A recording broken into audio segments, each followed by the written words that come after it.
Welcome to This Explainer. If you're a focused learner looking to uncover the mechanics of history's most notorious stronghold, you are in exactly the right place.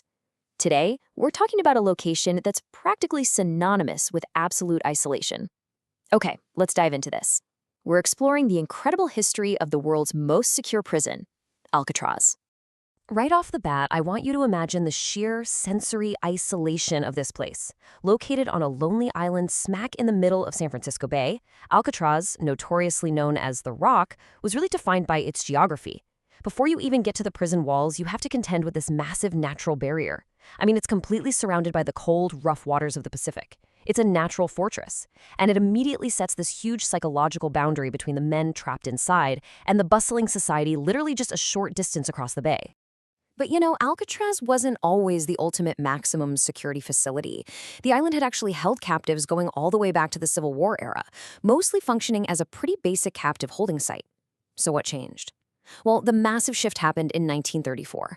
This was the absolute high point of a major national war on crime. Authorities needed a definitive answer to a growing wave of lawlessness, and that answer was the complete refortification of Alcatraz. It evolved from a simple military holding space into the ultimate fortress. Section 1. The impossible prison environment.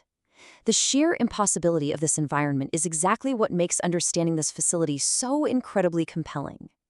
And this brilliantly illustrates our core focus today. You see, you can't just slap a lock on a door and call it the most secure prison on Earth.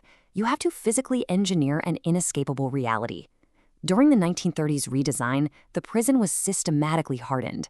They didn't just rely on those freezing, turbulent bay waters, they completely overhauled the architecture. We're talking significantly tougher iron bars that were totally resistant to cutting, plus a whole series of strategically positioned guard towers to ensure overlapping fields of vision.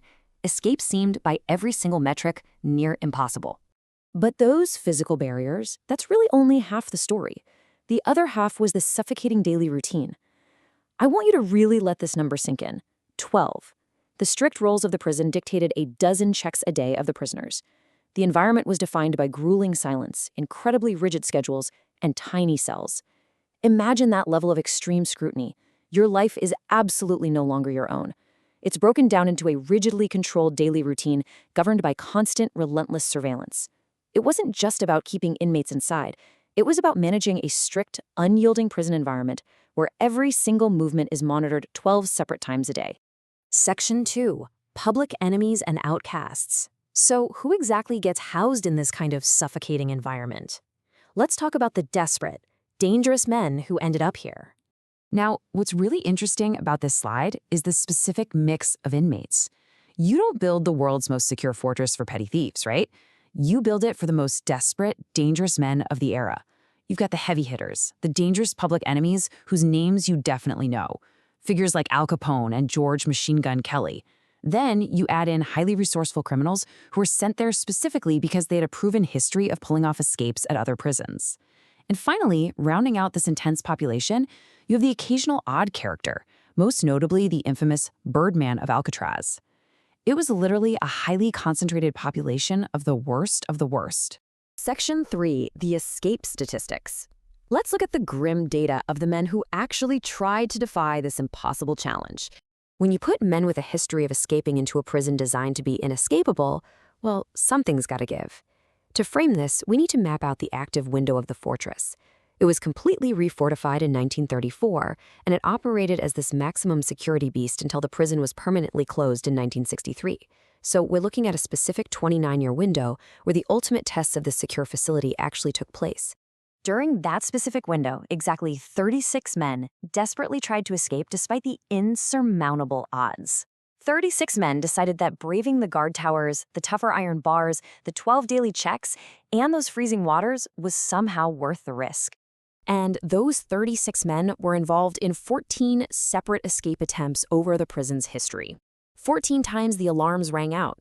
But here is where we really need to pause, because despite all that desperation and planning, nearly all of them were caught. Or, tragically, they simply didn't survive the attempt. The environment did exactly what it was engineered to do. Section 4. 3 missing men. Let's move to and see how this builds into the absolute climax of our story. Because nearly all is definitely not the same as all. The fate of 3 particular inmates remains a total mystery to this day, and I really want to remind you why this matters so much. We just walked through how impenetrable the rock was. We talked about the strategically positioned guard towers, the suffocating daily routine, the dozen daily checks meant to account for every single person. The fact that 3 men managed to vanish from the world's most secure prison without a definitive trace, it's just incredibly staggering. It defies literally all the logic and engineering we just explored. So what does this all mean? Did they succumb to the cold, rough waters of the Pacific like the authorities claimed?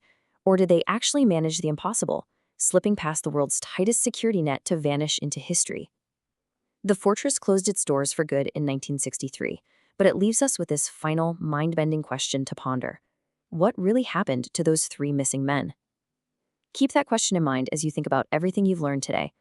Thanks for joining me for this explainer, and keep staying curious.